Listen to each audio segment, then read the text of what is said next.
तो मैंने उसको ले जा करके चीफ जस्टिस साहब की अदालत में वही कटी पेश कर दिया। हमने कहा ये सिचुएशन मैंने आपकी आई फाइल की थी, हमने हम फाइल कर दी, लेकिन उसमें फाइल होने के बाद आपके कोर्ट में आने के बाद 5 दिन और लगेगा, कोर्ट में बहस होने तक 5 दिन और लगेंगे। इन 5 दिनों में अगर इनमें से एक आदमी भी मर गया तो कौन रिस्पॉन्सिबल होगा? उन्होंने कहा ये बात सही है, हम इसको न्यूज रिपोर्ट के बेसिस पे ही कॉन्फिडेंस ले लिया उन्होंने उसका। उसके बाद उसमें रिप्लाई मांगा गया और ये कहा गया कि आप इमीडिएटली इनको दोबारा जो फैसले उसमें बहुत सीरियस है, वो 15 दिन को हॉस्पिटल में शिफ्ट कर दिए गए, जो कैंसर का इंस्टीट्यूट है वहाँ उनका ट्रीटमेंट हुआ, फिर 2 लोग ठीक हो गए। अब स्टेट का उसमें रिप्लाई आया, वो बड़ा इंटरेस्टिंग। स्टेट ने ये कहा कि साहब हम जो फंड्स हमको जो बजट में सैंक्शन हुआ था, वो बजट का सैंक्शन क्योंकि खत्म हो गया था, वो पैसा ऑलरेडी पूरे यूपी में जेल्स में यूटिलाइज हो गया था मेडिकल बिल्स में, इसलिए हमारे पास पैसा नहीं था, इसलिए हम इसको नहीं दे पाए। अब आप बताएं कि जेल में ट्रीटमेंट होना है, उसके लिए आपने एक पार्टिकुलर बजट रखा, और लेकिन जो बजट तो भाई गवर्नमेंट का है, उस हर बजट में पास होगा, लेकिन सवाल ये है कि अगर वो पैसा खत्म हो गया तो अब इसके बाद अब इसका मतलब ट्रीटमेंट नहीं होगा, खत्म हो गया, मान लीजिए 6 महीने में वो बजट यूटिलाइज हो गया और साल भर के लिए था, इसी वजह से कहीं ज्यादा खर्च हो गया, बहुत ज्यादा। और तो अब 6 महीना जो है वो जो मरीज पड़े हुए हॉस्पिटल में, क्या उनको आप मानते नहीं? क्या ये हमारी सेंसिबिलिटी ये कहती है? यदि स्टेट का रिस्पॉन्सिबिलिटी ये है कि अगर हमारा बजट खत्म हो गया तो हम इलाज नहीं करेंगे, भाई तुम लोग मर जाओ, या जैसे कि अपना तुम्हें अपना कराना हो। बहरहाल वो फिर हाईकोर्ट से ऑर्डर हुआ कि नहीं, आप इनको पैसा सैंक्शन कीजिए, जो भी है। कमला नेहरू हॉस्पिटल के डॉक्टर्स ने, जो इंचार्ज थे, उन्होंने वॉलंटरली आकर के एफिडेविट फाइल किया, जितने भी मरीज हैं उनको आप सीरियस समझते हैं, अगर हमारे यहाँ चेक करेंगे तो हम अपने एक्सपेंसेस पे जो हमारा फंड है हम उसके बेसिस पे उनका इलाज करने को तैयार है। अगर आपके पास फंड नहीं अवेलेबल है तो आपके पास जब होगा तब आप हमें जो भी थोड़ा बहुत होगा वो दे दीजिएगा, लेकिन फिलहाल हम उनका इलाज करने को तैयार है। ये तो एक प्राइवेट बॉडी की बात है।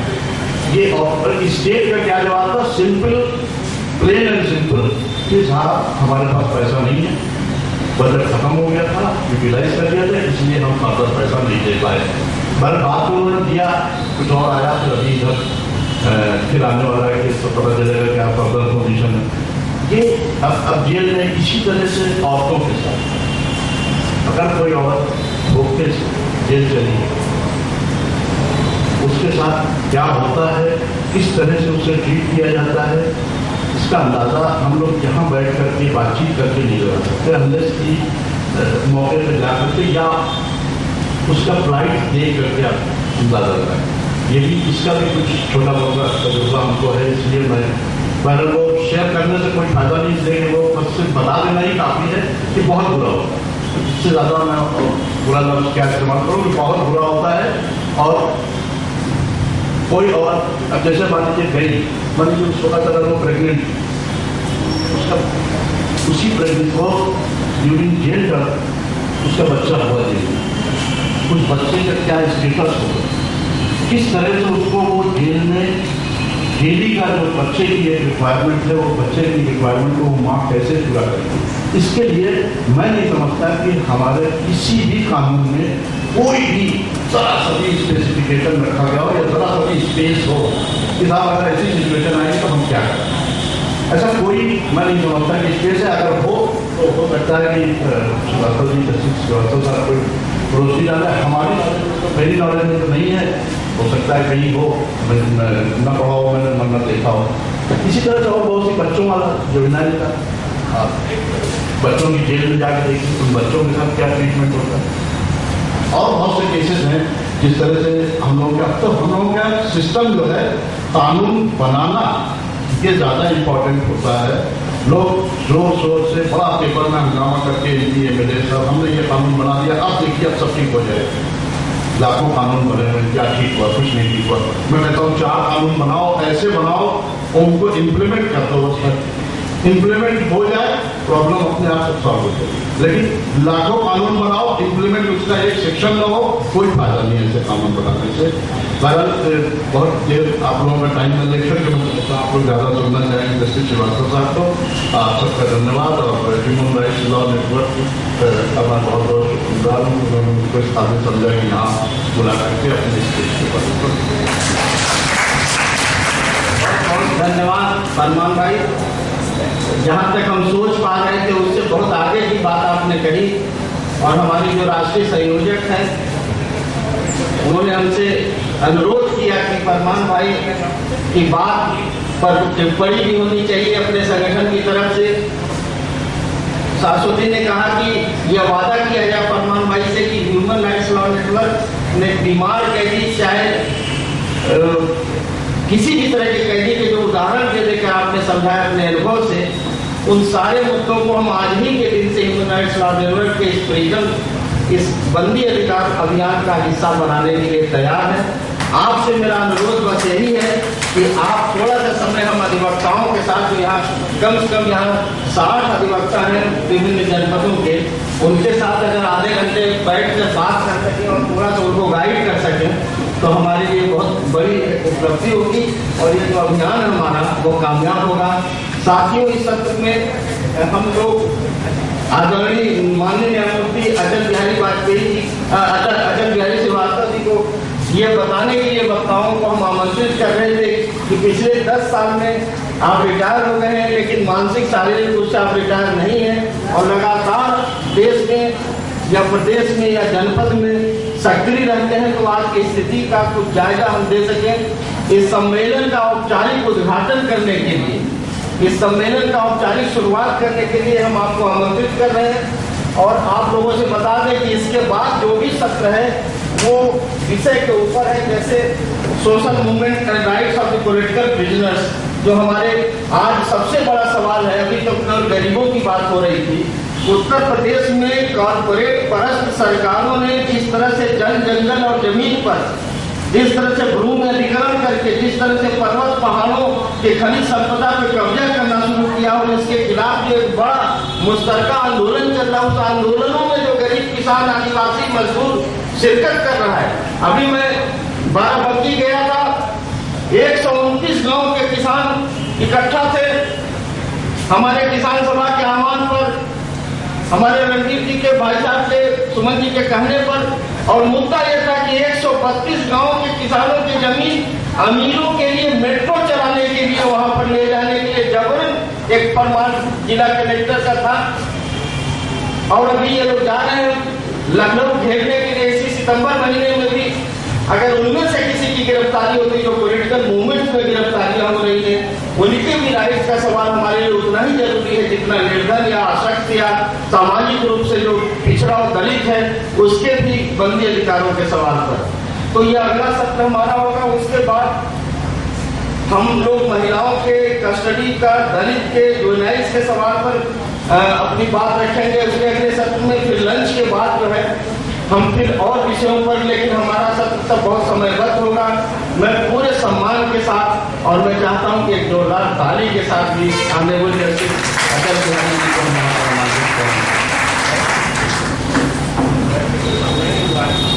सर को साबित करिए कि सर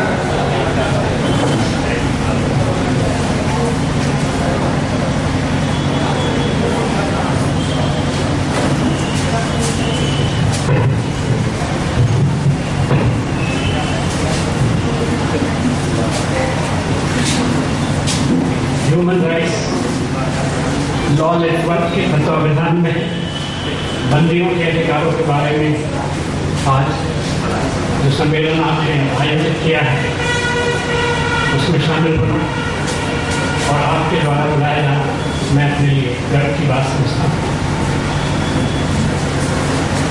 हमारे पूर्व वक्ताओं ने इस विषय पर बहुत सी बातें कही जो आपकी जानकारी में भी है, कुछ ऐसी है जो आपकी जानकारी में नहीं। आपको जैसा कि राय साहब ने बताया, जब उत्तर प्रदेश में ह्यूमन राइट्स कमीशन का निर्माण नहीं किया गया था, सुप्रीम कोर्ट ने आज से लगभग 12 वर्ष पहले डीके बसु केस में एक निर्देश जारी किया था, जिसके तहत ह्यूमन राइट्स के सारे अधिकार सुप्रीम कोर्ट की तरफ से मुझे प्रदान किए गए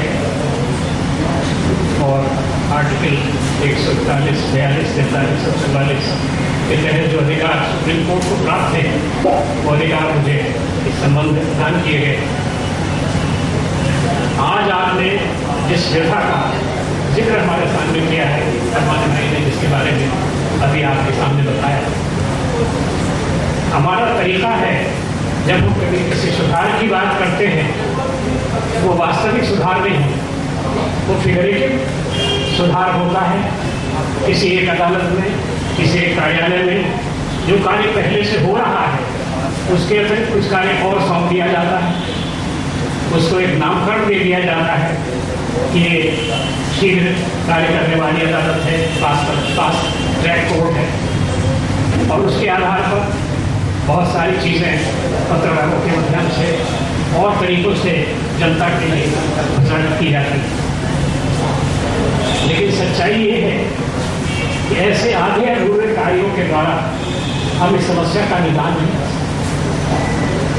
आवश्यकता है कि हम एक ऐसी व्यवस्था बनाएं जिसमें जिस भी संस्था के जिम्मे बंदियों के बारे में, राजनीतिक बंदियों के बारे में, ऐसे बंदियों के बारे में जो राह चलते पकड़ लिए जाते हैं और महीनों और वर्षों हमारी जेलों में पड़े रहते हैं, उनके बारे में जब हम कार्य करते हैं, सोचते हैं, तो हमारे लिए आवश्यकता इस बात की है कि हम एक बड़ी संस्था बनाने के साथ साथ एक छोटी संस्थाएं जिला लेवल पर, ब्लॉक लेवल पर, ऐसे लेवल्स पर तैयार करें जिनके जिम्मे ये कार्य सौंपे।